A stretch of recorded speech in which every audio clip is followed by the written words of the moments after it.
কৃষ্ণা শ্যামল শখের সংসার চ্যানেল থেকে চলে এলাম বন্ধুরা। তো এটা কি শাক বলো তো তোমরা? আমি বলে দেব, তাহলেও তোমাদের আইডিয়াতে কি বলে বা দেখে কি মনে হয় বলো।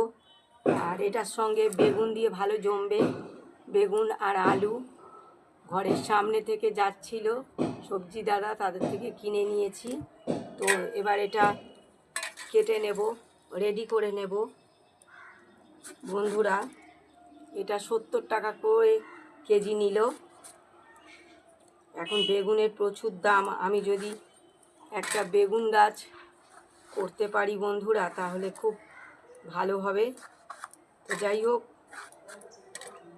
বেগুনটা বেশ কচি আছে, দেখো বেগুনটা ভালো কচি আছে। তো ভিডিওটা দেখবে,